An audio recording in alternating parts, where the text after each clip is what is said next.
अस्सलाम दोस्तों, मैं सियाल हयात अदबी रंग में अव्हां खे भली कार सिलसिलो आहे तारीख़ जो वर्क। अॼु सिंध जी तारीख़ जो जेको सोनहरी वर्क तव्हांजे साम्हूं पेश कंदासीं उहो आहे समन जो दौर। दोस्तों, असां अॻु में पढ़ी आया आहियूं त सिंध में मुख़्तलिफ़ घराणनि जो हुकूमतूं रहियूं आहिनि। उन्हनि मां समा दौर, सूमरनि जो दौर, कल्होड़नि जो दौर या टालपुरनि जो दौर। इहे दौर सिंध जे पंजनि माण्हुनि जो दौर आहे। 1351 ईस्वी खां 1520 ईस्वी ताईं आहे। कुझु तारीख़ जे किताबनि में इहे तारीख़ूं हर दौर जूं थोरियूं अॻिते पोइते आहिनि। त दोस्तो, समन सूमरनि खां हुकुमरानी हासिल कई ऐं आख़िरी सूमरनि जो हुकुमरान पाण पढ़ियो त हमीर सूमरो पंहिंजी ताक़त विञाए चुको हो ऐं उन वक़्तु नंढियूं नंढियूं रियासतूं क़ाइमु थी चुकियूं हुयूं।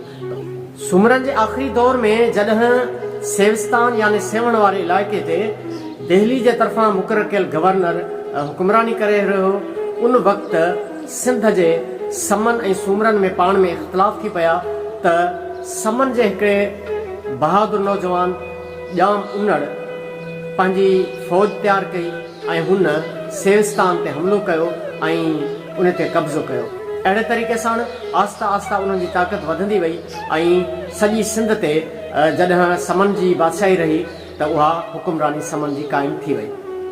समन जो पहिरियों हुकुमरान ॼाम उनड़ हुयो ऐं आख़िरी हुकुमरान ॼाम फिरोज़ हुयो। समन जे दौर में 19 बादशाहनि पंहिंजी बादशाही हिन सिंध ख़िते ते कई आहे, जंहिं मंझां कई नाले वारा थी गुज़रिया आहिनि।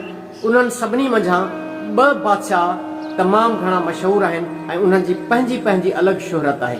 पहिरियों आहे ॼाम तमाची ऐं ॿियो आहे ॼाम निदो या ॼाम निज़ामुद्दीन। समन जी पहिरीं दौरे हुकूमत दिल्ली जे असर हेठि हुई ऐं उन खां पोइ आहिस्ते आहिस्ता ॼाम तमाची पहिरियों माण्हू हुयो जंहिं कोशिशि कई त सिंध खे ख़ुदि मुख़्तियार बणाइजे ऐं दिल्ली जो जेको कब्ज़ो आहे उहो ख़तमु कराइजे। उन जे नतीजे तौरु खेसि ॾुखिया ॾींहं ॾिसणा पिया ऐं 2 सालनि जी हुकूमत खां पोइ संदसि हुकूमत ख़तमु कई वई ऐं खेसि दिल्ली ॾांहुं दरबदर कयो। इहो दौरु मोहम्मद तुग़लक जो हुयो। उन खां पोइ कुझु अरसो हू क़ैद में बि रहियो, पर मोहम्मद तुग़लक जे मरी वञण खां पोइ संदसि पुटु फिरोज़ तुग़लक जॾहिं बादशाही ते वेठो त हीउ वरी उतां वापसि सिंध आयो ऐं हितां जे अची अमीर माण्हुनि सां मिली करे ऐं हिन पंहिंजी बादशाही वापसि वरिती ऐं वरी ॾाढे सुहिणे नमूने सां बादशाही हलाई। ॼाम तमाची उहो ई बादशाह हुयो जंहिंजो किसो नूरी जे हवाले सां मशहूरु आहे, जंहिं ते शाह साईं जो सुर कामोर बि लिखियलु आहे ऐं हुन सॼी कींझर जेका आहे सा उन्हनि मुहाणनि खे माफ़ु कई हुई ऐं हिकिड़ी ग़रीब गंदरी खे पंहिंजी पटराणी बनायो हुयो। उहो ॼाम तमाची ॾाढो सखी बादशाह हुयो ऐं सिंध खे ॾाढे सुहिणे नमूने सां हुन हलायो। उन खां पोइ समन जे दौर जो जेको ॿियो मशहूरु बादशाह हुयो उहो हो ॼाम निज़ामुद्दीन या ॼाम निदो। उहो ॾाढो आदिल बादशाह हुयो, सखी बादशाह हुयो, बहादुर बादशाह हुयो ऐं उन जे दौर में बि कई हमला सिंध ते थिया, पर हुन पंहिंजी जवान मर्दी सां, अकुल सां, फ़हम सां, फ़रासत सां उन्हनि खे मुंहुं ॾिनो। ॼाम निज़ामुद्दीन ई दूल्ह दरिया ख़ान खे पाण वटि रहायो हुयो ऐं उनजी परवरिश कई ऐं उनखे पंहिंजे फ़ौज जो सिपह सालार बि बनायो हुयो। समन जी दौर हुकूमत में ॿियूं बि खोड़ सारियूं सिंध ते काहूं थियूं हुयूं, पर शाह बेग अरगून उन दौर में हिकु काह कई जंहिं वक़्तु ॼाम निज़ामुद्दीन वटि सिपह सालार दूल्ह दरिया ख़ान हुयो ऐं दूल्ह दरिया ख़ान सां जंग कई ऐं शाह बेग अरगून खे वापसि वञिणो पियो। उन खां पोइ जॾहिं ॼाम निज़ामुद्दीन गुज़ारे वियो त उनजो पुटु ॼाम फिरोज़ तख़्त ते वेठो, जंहिं अंदरूनी साज़िशनि तहत दूल्ह दरिया ख़ान खे सिपह सालार तां हटाए छॾियो ऐं इन ई ॻाल्हि जो मौक़े जो फ़ाइदो वठंदे शाह बेग अरगून वरी सिंध ते हमिलो कयो, जंहिंजे नतीजे में ॼाम फिरोज़ वटि त ताक़त ई कोन हुई जो उन सां हमिलो करे सघे, पर दूल्ह दरिया ख़ान पंहिंजी फ़ौज तयारु करे ऐं उन सां जंग कई ऐं उन में शहीद थी वियो। इहो ॼाम फिरोज़ समा दौर जो आख़िरी हुकुमरान साबित थियो ऐं उन खां पोइ अरगूननि जी बादशाही अची वई।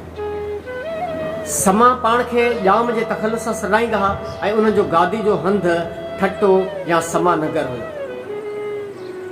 तक़रीबन 19 बादशाहनि हुकुमरानी कई आहे, पर उन्हनि मां 2 इहे नाले वारा बादशाह थी गुज़रिया आहिनि, यानी ॼाम तमाची ऐं ॼाम निज़ामुद्दीन। समन जे दौर में सिंध तमामु घणी तरक़ी कई, सिंध में ख़ुशहाली आई, इल्मु अदब में तमामु घणो इज़ाफ़ो थियो ऐं तमामु वॾा नाले वारा शाइर, अदीब, कहाणीकार या ईअं चऊं त दास्तान लिखंदड़ पैदा थिया। ऐं उन दौर में बि भट ऐं भान पंहिंजूं ॻाहूं तयारु कंदा हुआ या ॻाईंदा हुआ ऐं किस्सा ॿुधाईंदा हुआ।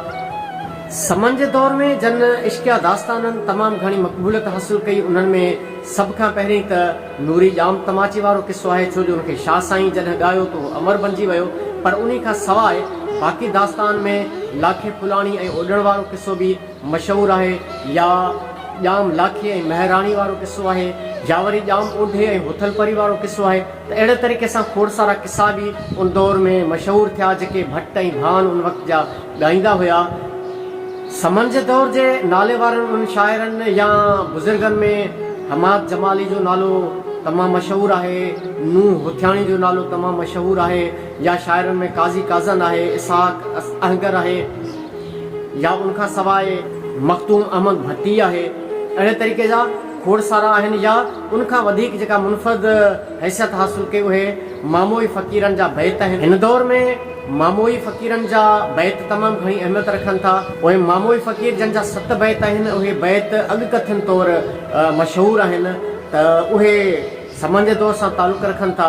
अहिड़े तरीक़े सां समन जे दौर में सिंध तमामु घणी तरक़ी कई।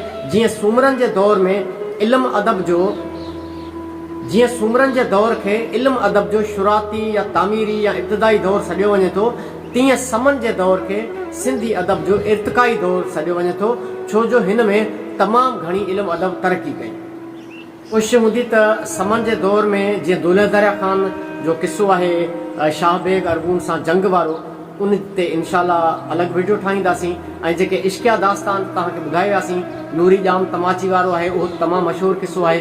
उन खां सवाइ बाक़ी जेके आहिनि उन्हनि ते बि इनशाअल्लाह वीडियो ठाहींदासीं ऐं तव्हां सां शेयर कंदासीं। दोस्तो, तव्हांखे असांजी महिनत कीअं लॻे थी? असांजो मक़सदु हिकिड़ो ई आहे त सिंध जी तारीख़ खे, सिंध जे लिकल किरदारनि खे, सिंध जे लिकल दास्ताननि खे, सिंध जे पुराणे इल्मु अदब खे असां पंहिंजे नौजवाननि जे साम्हूं आणियूं, ताकी उन्हनि में हिकिड़ी जुस्तजू, हिकिड़ी उत्साह पैदा थिए, हू पंहिंजी तारीख़ खे पढ़नि, पंहिंजे माज़ी खे पढ़नि। हिन असांजे कम में जेकॾहिं तव्हां वटि के मुफ़ीद मशवरा आहिनि, के सलाहूं आहिनि, त उहे असां सां ज़रूरु शेयर कजो। ऐं असांजे हिन चैनल ते जेके मुख़्तलिफ़ अदब जा रंग आहिनि उन्हनि खे ॾिसी करे पंहिंजी राय ज़रूरु ॾिजो। जेकॾहिं असांजी हीअ महिनत तव्हांखे पसंदि अचे थी त हिनखे लाइक ज़रूरु कजो, सब्सक्राइब कजो ऐं ॾिसंदा रहो अदबी रंग।